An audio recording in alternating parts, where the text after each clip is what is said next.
Heading दिया है मीठे बच्चे, तुमने अब तक जो कुछ पढ़ा है उसे भूल जाओ। जीते जी मरना माना सब कुछ भूल जाना, पिछला कुछ भी याद ना आए। गीत चला है ओम नमो शिवाय, बच्चों को समझाया गया है जब शांति में बिठाते हो, जिसको निष्ठा अक्षर कहा गया है, तो ये ड्रिल कराई जाती है। अभी बाप बैठ रूहानी बच्चों को समझाते हैं।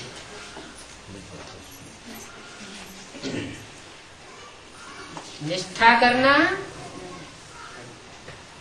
याद में स्पेशल बैठना, ये अलग बात है। और अभी जो बाप बैठ रूहानी बच्चों को समझाते हैं, वो एक अलग बात है। समझाते हैं कि जीते जी जो मरे हैं, कहते हैं कि हम जीते जी मर चुके हैं। जैसे मनुष्य मरता है तो सब कुछ भूल जाता है ना, सिर्फ संस्कार मात्र रह जाते हैं। अभी तुम भी बाप का बनकर दुनिया से मर गए हो।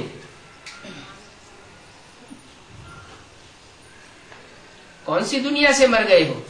नई दुनिया से, पुरानी दुनिया से मर गए हो।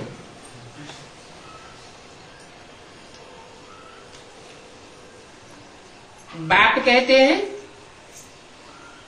तुम्हारे में भक्ति के संस्कार थे।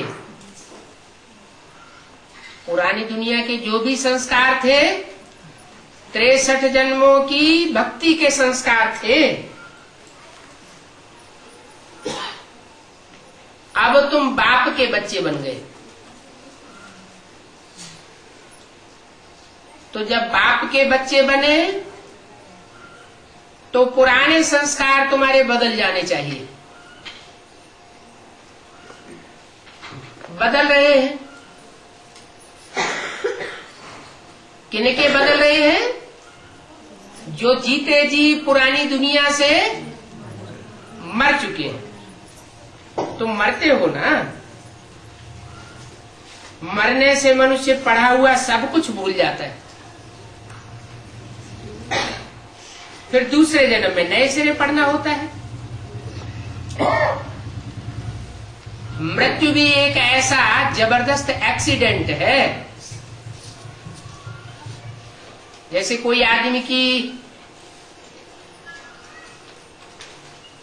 अचानक एक्सीडेंट हो जाती है और वो पिछला सब कुछ भूल जाता है।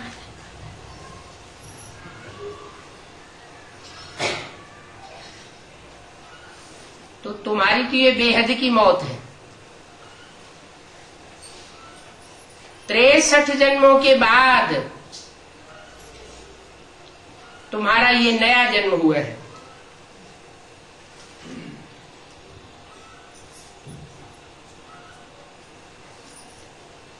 तो मरने से मनुष्य पढ़ा हुआ सब कुछ भूल जाता है, फिर दूसरे जन्म में नए सिरे पढ़ना होता है।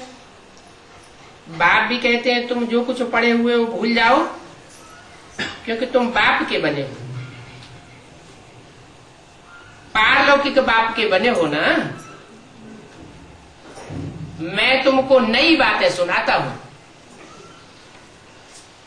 उस पुरानी दुनिया में तो पुराने मनुष्य गुरु होते हैं, पुराने ही वही शास्त्र चले आते हैं, पुरानी ही सारी बातें होती हैं। और मैं तो नई दुनिया के लिए तुम्हें सब कुछ नया सुनाता हूं। जो दुनिया में कोई नहीं सुनाते वो मैं सुनाता हूं।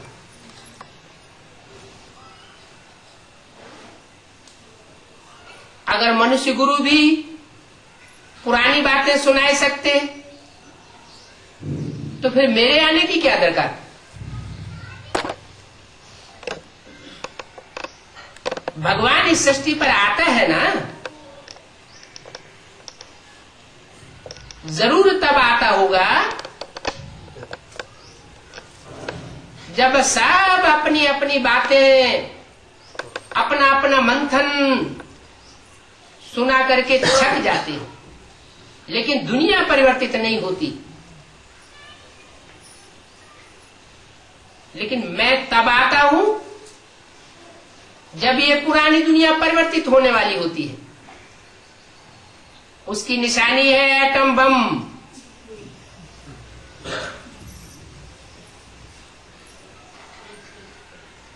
जो कार्य दुनिया में किसी ने नहीं किया, वह कार्य देव देव महादेव करते हैं। इसलिए उनके नाम के पीछे से लगाया जाता है हर हर बम बम। पूर्व जन्म के सारे ही पापों का हरण कर लेता है और पहले पहले ज्ञान के बम फोड़ता है, जिससे पुरानी दुनिया की सारी ही पुरानी भक्ति मार्ग की बातें खलास हो जाती है। जो मनुष्य गुरुओं ने झूठ सुनाया है वो सब खलास होने लगता है। तुमको नई बातें सुनाता हूं तो अब वेद शास्त्र ग्रंथ जप तप आदि ये सब बातें भूल जाओ। मैं ये सब कुछ करना सिखाता नहीं हूं।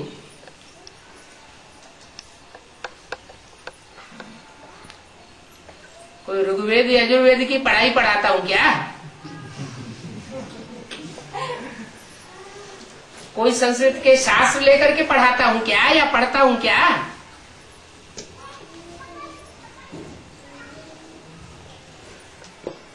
माला हाथ में देकर नाम का जाप कराता हूं क्या? मैं तो बताता हूं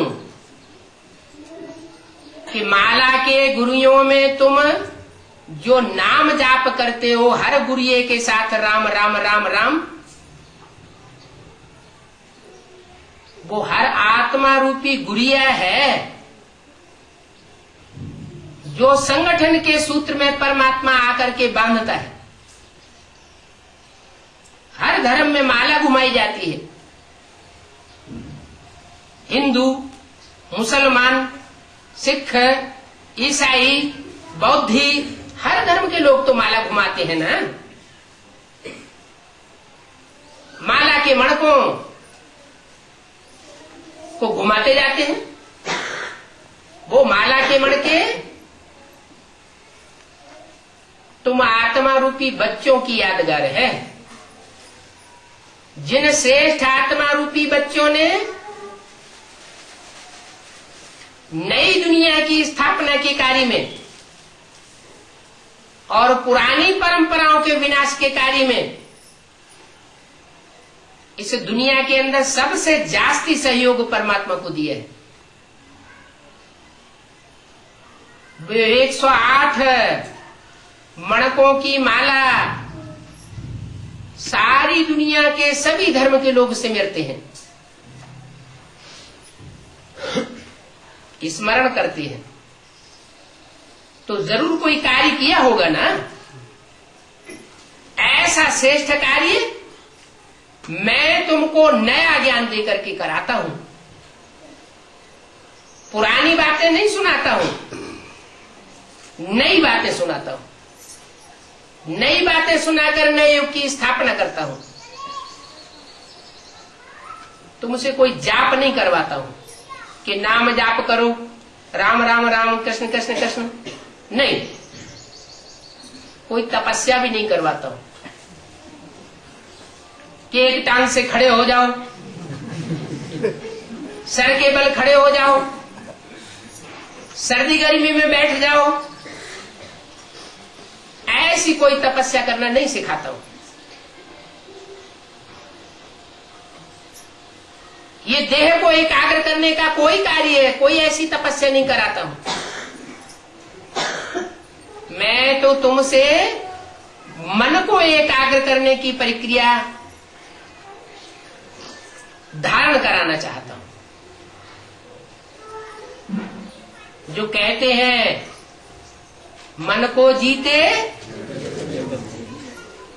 जीत है और मन को हारे हार है।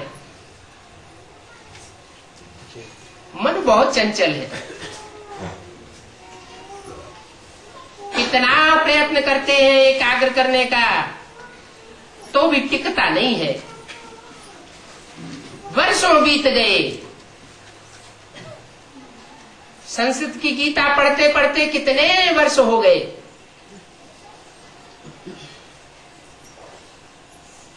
उस गीता में भी अर्जुन ने भगवान से पूछा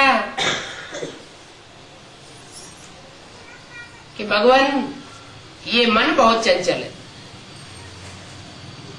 इसको कैसे कंट्रोल किया जाए। तो उस गीता में भी बताया है जो मनुष्यों के द्वारा लिखी हुई है। अभ्यासेन तो कौन्तेय वैराग्येण च गृह्यते। अभ्यास करो। मन बार बार चंचल होता है, बार बार उसको ठिकाने पर लाओ। बार बार भागता है, बार बार आत्म की स्मृति दिलाओ। आत्म की स्मृति में जितना जितना टिकते जाएंगे उतना उतना मन की चंचलता समाप्त होती जाएगी। उसके लिए सबसे बढ़िया तरीका है अमृत वेले की याद।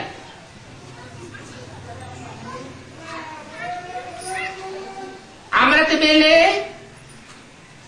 उठते ही कोई दूसरा संकल्प ना आवे। मैं आत्मा ज्योति बिंदु सितारा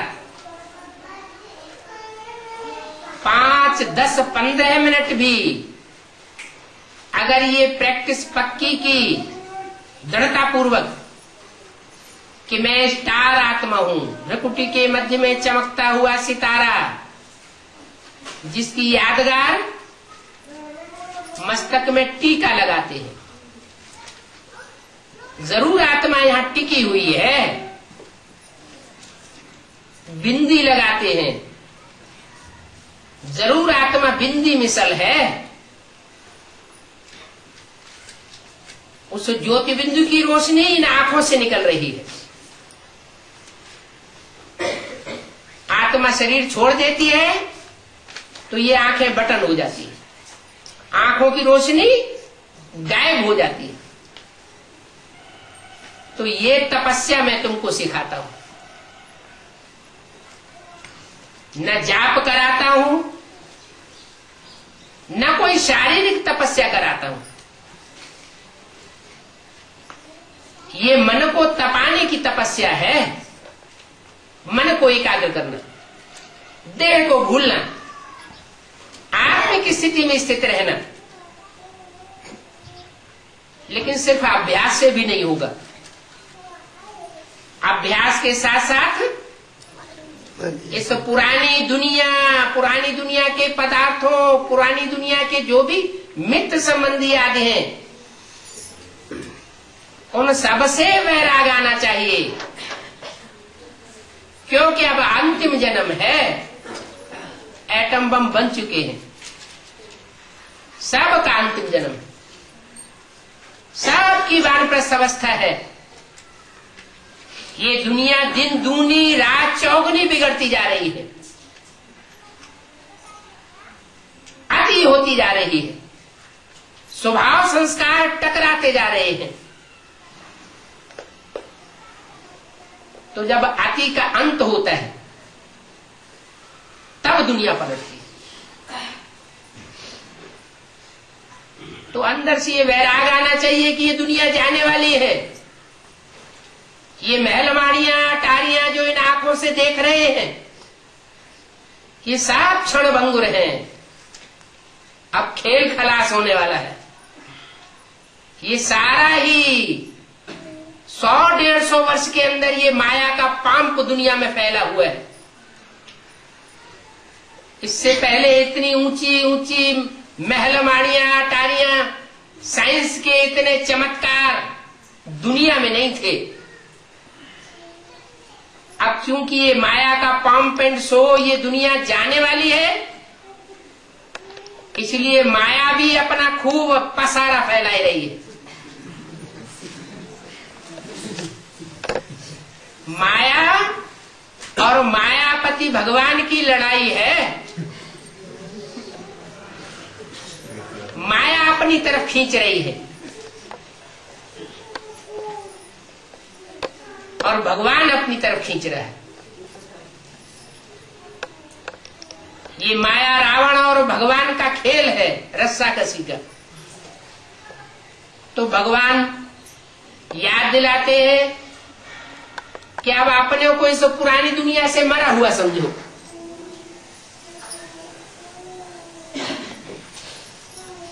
पुरानी दुनिया से मर जाएंगे तो परमात्मा की सुनाई हुई बातें बुद्धि में, स्मृति में बनी रहेंगी। अगर इसी पुरानी दुनिया में बुद्धि को लगाए रखेंगे, उसी पुरानी दुनिया में जीते रहेंगे, तो मिट्टी का पात्र बन जाएगा। देह मिट्टी है, अपनी देह भी मिट्टी है और मित्र संबंधियों की देह भी मिट्टी का पुतला है। सुबह से शाम तक और शाम से लेकर रात भर मन जो कुछ सोचता है वो देह के संकल्प करता है। अपनी देह के संकल्प करता है, नहीं तो दूसरों की देह के संकल्प करता है। उस देह को याद करने से मन बुद्धि क्या बनेगी?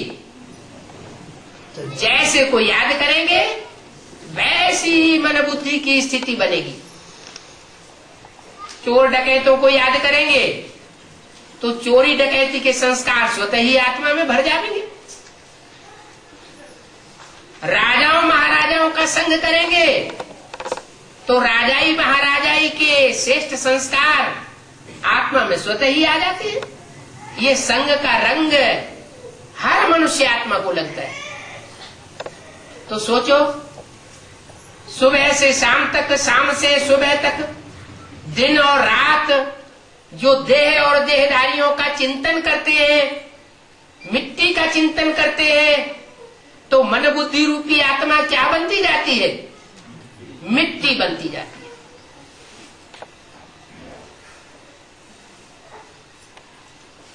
तो कहेंगे मिट्टी बनती जा रही है। अरे दुनिया इतनी आगे जा रही है, बुद्धि इतनी मनुष्य की तीखी हो रही है, क्या क्या नई चीजें निकलती चली जा रही है। लोग देख देख करके चमत्कृत होते जा रहे हैं। अभी विदेशों में एक कार निकली है जो आसमान में भी उड़ती है, सड़क पर भी दौड़ती है। कार निकली अभी। और हो सकता है ऐसी कार भी निकल पड़े जो समुद्र पर भी दौड़ने लगे।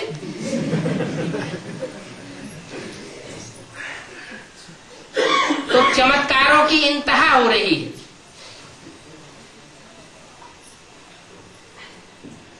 मनुष्य की बुद्धि समझा जाता है बहुत तीखी हो गई, लेकिन तीक्ष्ण बुद्धि होना एक अलग बात और सात्विक बुद्धि होना एक अलग बात।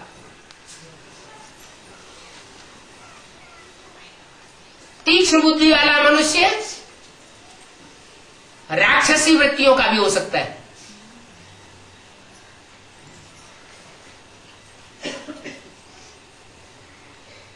तो संसार की गति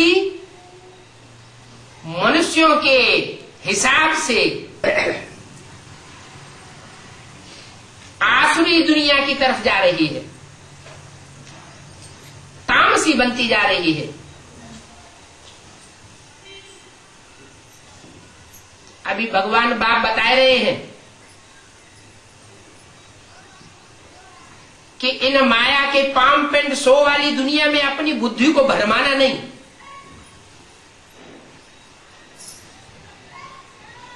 अगर भरमाई दिया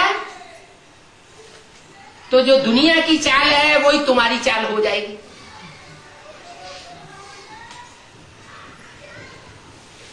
दुनिया के बड़े बड़े धर्म नेताएं, राजनेताएं जिस रास्ते पर चल रहे हैं, बड़े बड़े मल्टी मिलियनायर से जिस रास्ते पर चल रहे हैं, उसी रास्ते पर आपको भी चलाने लग पड़ेंगे। वो तो आखिरी जन्म के राजाएं हैं, कलयुग के अंतिम जन्म की राजाई उनको मिली है। और भगवान ने तो तुमको राजयोग सिखा करके 84 जन्मों के चक्र में से जो सबसे पहले जन्म की राजाई है, वो नई दुनिया की राजाई दी थी, तुम्हारी सात्विक बुद्धि बनाई थी। आज का मनुष्य जिस तीखी बुद्धि के आधार पर जो जो कार्य करता जा रहा है, वो प्राप्ति परसेंटेज के हिसाब से देखी जाए तो दुनिया के बहुत थोड़े लोगों को प्राप्त हो रही है। ये बड़े बड़े एरोप्लेन बन रहे हैं, कंप्यूटर बन रहे हैं,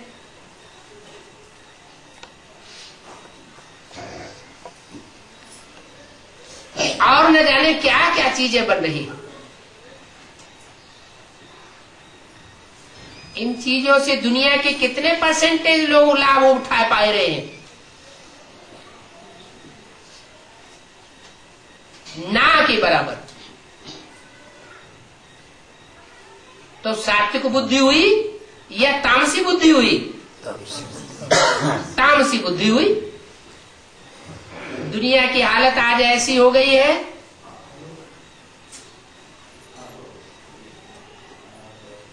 जैसे कोई मनुष्य जिस डाली पर बैठा हुआ हो उसी डाली को काट रहा हो।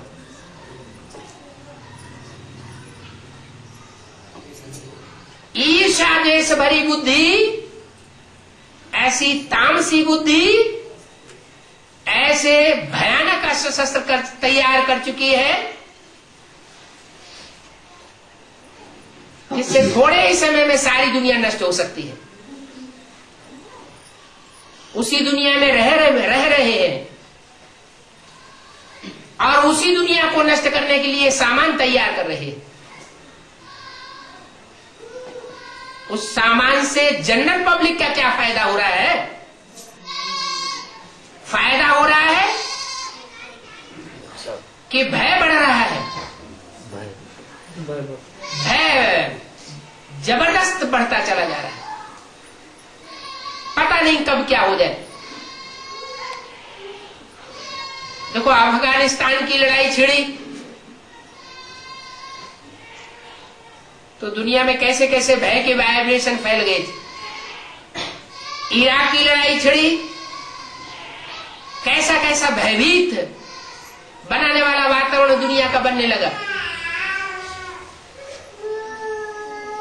ये तो छोटा सा रूप दिखाया, अभी तो परमात्मा बाप का कार्य चल रहा है। तुम ब्राह्मण सो देवता बनने वाले बच्चों के बीच जो ब्रह्मा मुख की बातें सुन करके, ज्ञान सुन करके अपने जीवन में धारणा करते हैं और दूसरों को कराते हैं।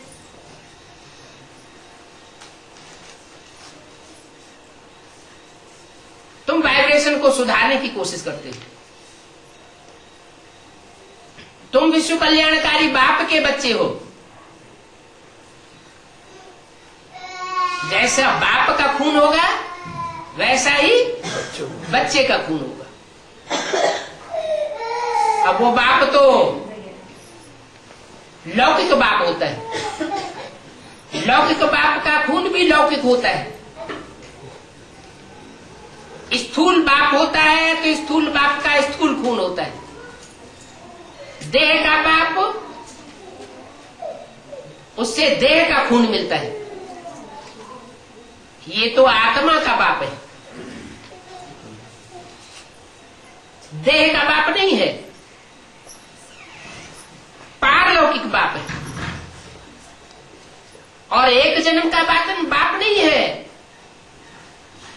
अनेक जन्मों की स्मृति देने वाला बाप आया हुआ है। जैसे अर्जुन से गीता में भगवान ने कहा, हे अर्जुन तू अपने जन्मों को नहीं जानता, मैं तेरे को बताता हूं।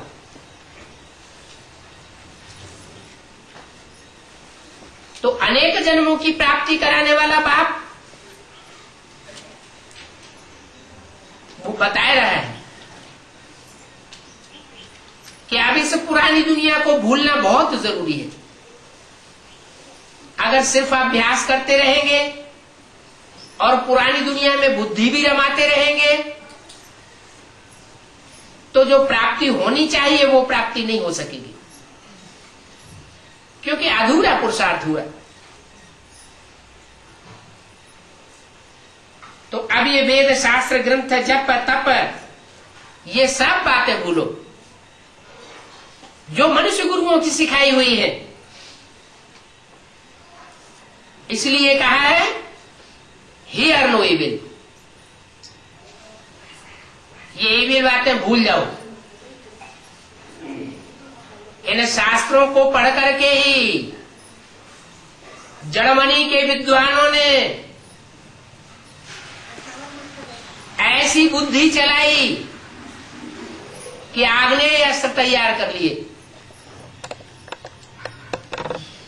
महाभारत में ये बात आई है कि यादवों के पेट से मूसल निकले आग्नेय अस्त्र के रूप में। उन बातों को पढ़ करके उनकी बुद्धि दौड़ने लगी। और जर्मनी के उस समय दो हिस्से थे, एक पूर्वी हिस्सा जो रशिया की तरफ था नास्तिकवादियों की ओर, उन्होंने बुद्धि चला के एटॉमिक एनर्जी तैयार कर दी। दुनिया की भयंकर से भयंकर शस्त्र सामग्री। बाप कहते हैं ये शंकर का कार्य हो रहा है। क्या?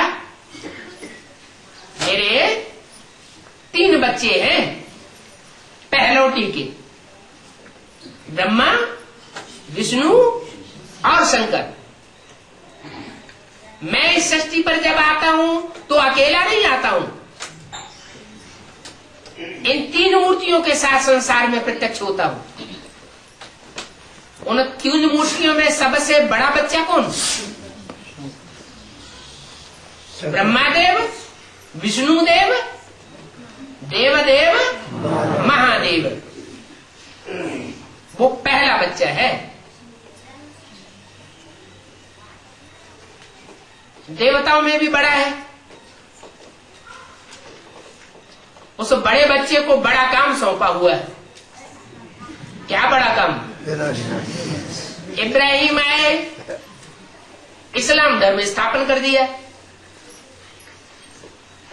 पुराना धर्म जो चला आ रहा था और उसमें जो पुरानी परंपराएं पड़ गई थी उनका विनाश नहीं किया। महात्मा बुद्ध आए, उन्होंने बौद्ध धर्म स्थापन कर दिया, बौद्ध धर्म की धारणा स्थापन कर दी।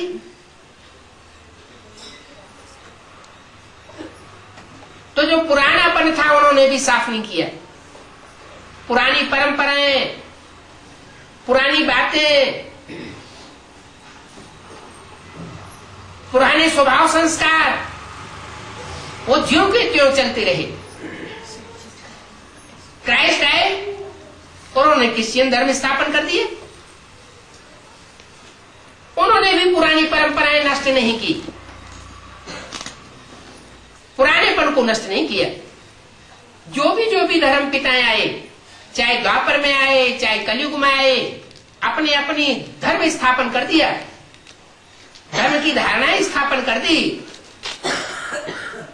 सैकड़ों नहीं, हजारों नहीं, लाखों नहीं, करोड़ों पब्लिक को अपना फॉलोअर बना लिया, लेकिन दुनिया नीचे गिरती चली गई, क्योंकि पुरानेपन का नाश जो होना चाहिए वो नहीं हुआ।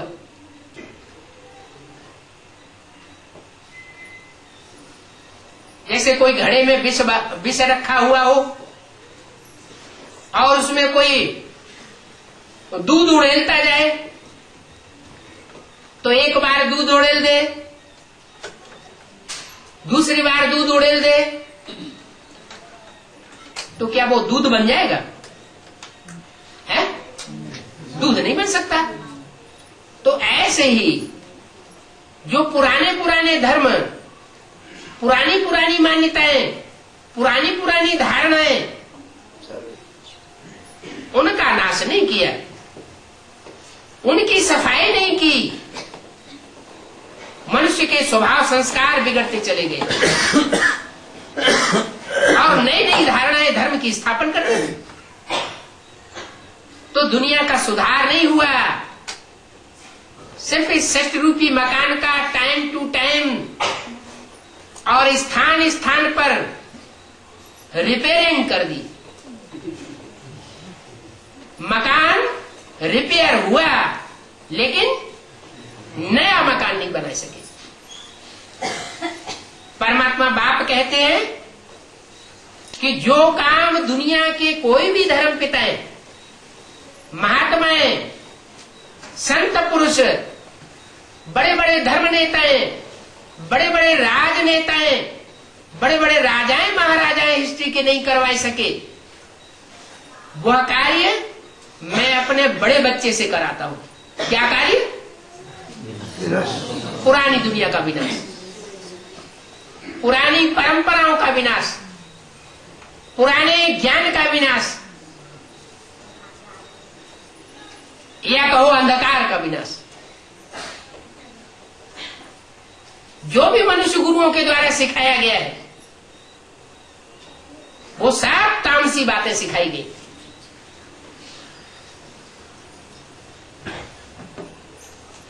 मान लो इस्लाम धर्म या मुसलमान धर्म के जो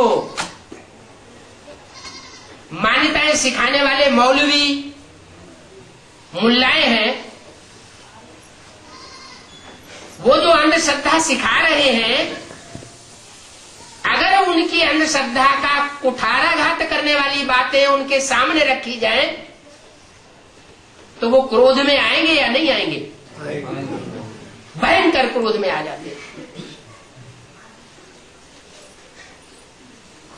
अभी एडवांस पार्टी की एक किताब छपी, अनूठी ईश्वरीय योजना, पहुंची होगी कोई कोई के पास। विश्व नवनिर्माण की अनूठी ईश्वरीय योजना,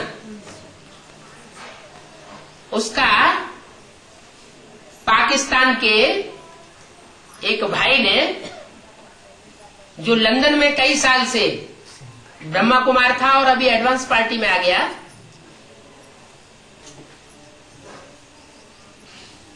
विदेशों में से निकला हुआ पहला ब्रह्मा कुमार, उसने उर्दू में उस किताब का तर्जुमा कर दिया, उर्दू अनुवाद कर दिया, और वो दिल्ली के एक बड़े ऑफिस में टाइप करने के लिए दे दिया। उसने ले लिया, पैसे भी ले, क्योंकि स्टैंडर्ड ऑफिस में काम करने के लिए दिया। वहां कोई मौलवी साहब घुस पड़े, उन्होंने किताब पढ़ ली और उन्होंने अपनी टीका टिप्पणी करके उसकी बुद्धि को घुमा दिया। पैसे भी वापस और किताब भी वापस।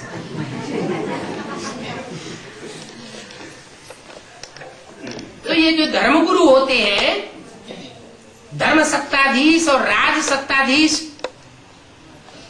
इस दुनिया के भयंकर से भयंकर पार्ट बजाने वाले, ये टकराने वाले हैं। दुनिया की ही बात नहीं है। जब जब नए नए धर्मों की स्थापना हुई है तो जो पुरानेपन का धर्म चला आ रहा था, उनके मुल्ला, मौलवी, पंडित, विद्वान, आचार्य वो टकराना शुरू कर देते। क्राइस्ट आए, बेचारे को सूली पर चढ़ना पड़ा, उन्हीं विरोधियों की बदौलत। मोहम्मद आए, खूब धुनाई पिटाई हुई। आज तक मुसलमान मोहम्मद साहब को याद करके या हुस्से करते रहते हैं, या हुस्से हम न हुए, हम होते तो हम भी तुम्हारी को सहायता करते।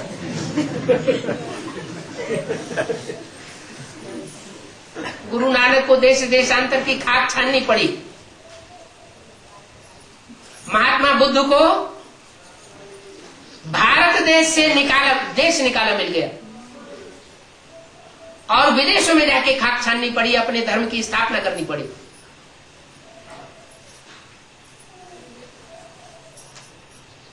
तो इस दुनिया के पुरानेपन से किसी ने टक्कर नहीं ले पाई। कि तो परमात्मा बाप का बड़ेला बच्चा है, जिसके नाम के साथ शिव का नाम जुड़ जाता है, शिव शंकर भोलेनाथ।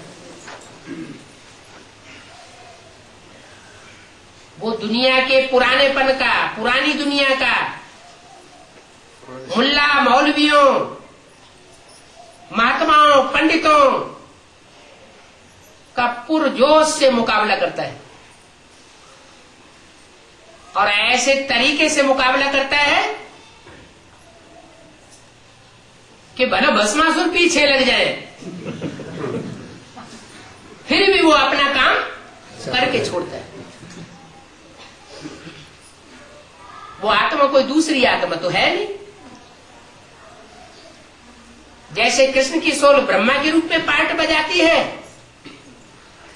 पहली मूर्ति के रूप में, ऐसे ही राम की सोल अंतिम जन्म में शंकर का पार्ट बजाती है। तो जैसे राम को रावणी दुनिया का मुकाबला करना पड़ा, कैसे? रावण खुद तो रथ पर सवार होता था लड़ाई लड़ने के लिए, और राम के पास रथ ही नहीं था।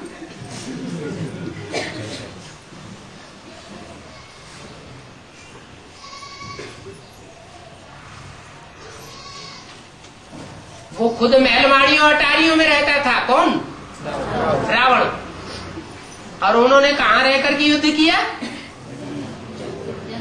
कांटों के जंगल में रहकर के युद्ध किया।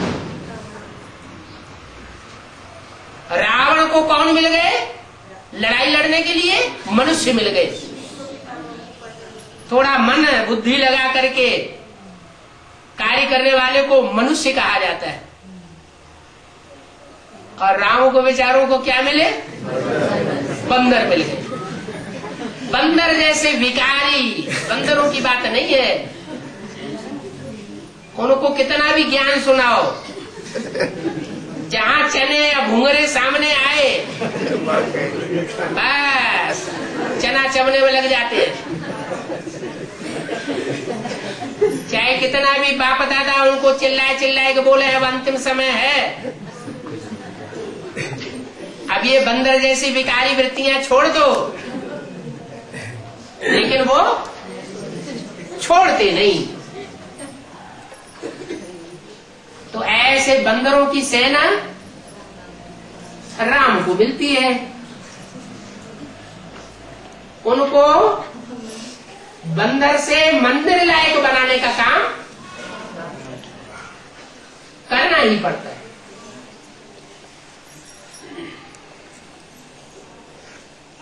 कृष्ण के रूप में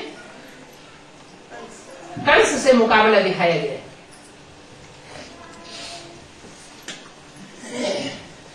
ब्रह्मा की सोल उर्फ कृष्ण ने 69 तक जो पार्ट बजाया, वो ब्रह्मा का पार्ट था, कृष्ण के रूप का पार्ट नहीं था। वही ब्रह्मा की सोल शरीर छोड़ने के बाद अर्धचंद्र के रूप में शीतल पार्ट बजाने वाली आत्मा शंकर के मस्तक में प्रवेश करके पार्ट बजाती है, कृष्ण का ही पार्ट बजाती है। पहले काला पार्ट बजाती है, जिसको शास्त्रों में कलंकीधर भी कह दिया है। क्या मतलब हुआ कलंकीधर का? कलंकों को धारण करने वाला।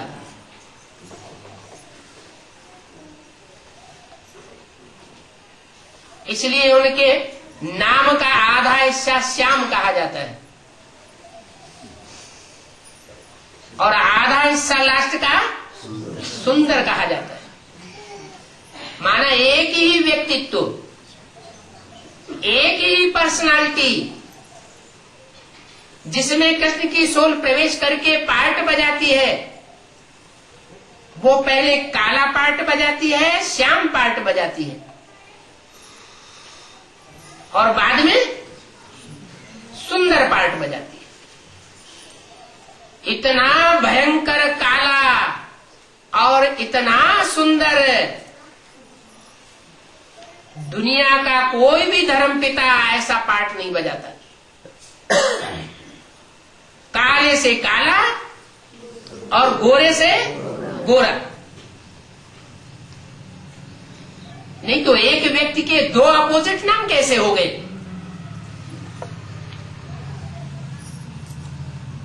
या तो श्याम होगा एक व्यक्ति, या तो सुंदर होगा, या तो नर राक्षस होगा, या तो नारायण जैसा होगा। शास्त्रों में भी नारायण की कोई भी ग्लानि कहीं भी नहीं लिखी हुई है, सब देवताओं की ग्लानि लिखी हुई है, भगवान की भी ग्लानि लिखी हुई है।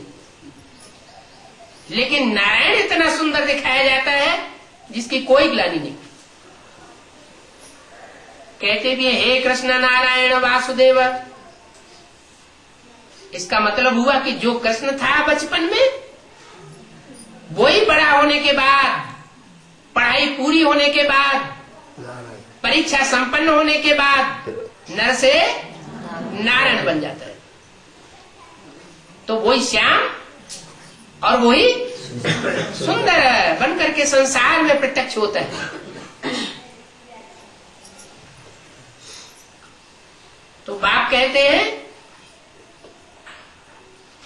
बच्चे अब पुरानी दुनिया को भूल जाओ,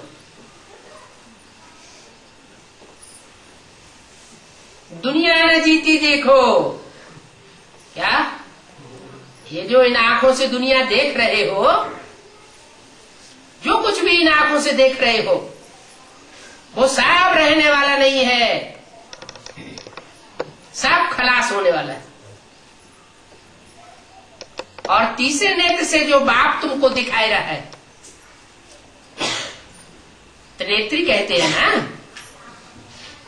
शिव के तीसरे नेत्र को क्या कहते हैं? शिव नेत्र कहते हैं ना। तो वो शिव आत्मा के रूप में तीसरा नेत्र बन करके महादेव में प्रवेश करके वो सारा ज्ञान सुनाए रहा है, जिस ज्ञान से तुम नई दुनिया में जाने वाले हो।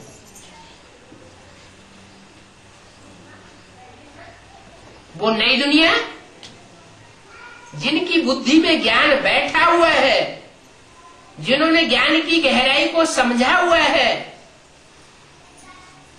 उनको वो नई दुनिया सामने दिखाई पड़ रही है। कोई कितना भी विरोध करे, कोई कितना भी जुल्म ढाए, लेकिन ज्ञान की इतनी पराकाष्ठा है कि वो इस ज्ञान के रास्ते को छोड़ नहीं सकते।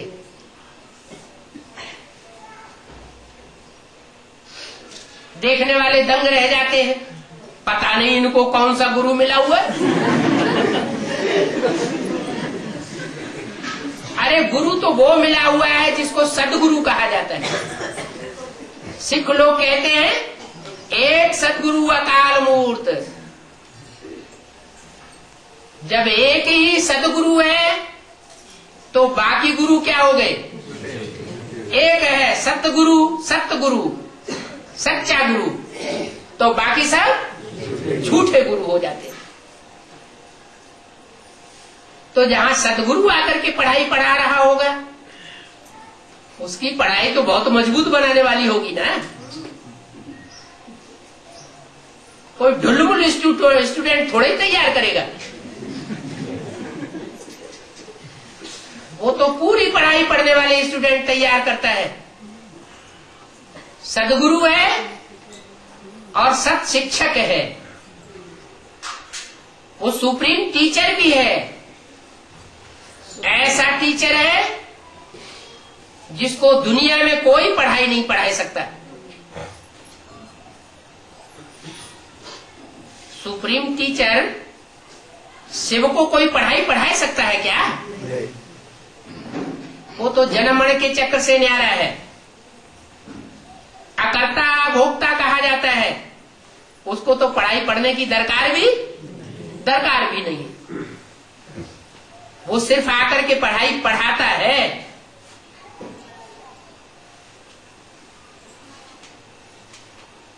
और ऊंचे से ऊंचा शिक्षक बनता है। उससे पहले वो बाप बनता है, सुप्रीम बाप, सुप्रीम फादर कहा जाता है। शरीर को जन्म नहीं देता है,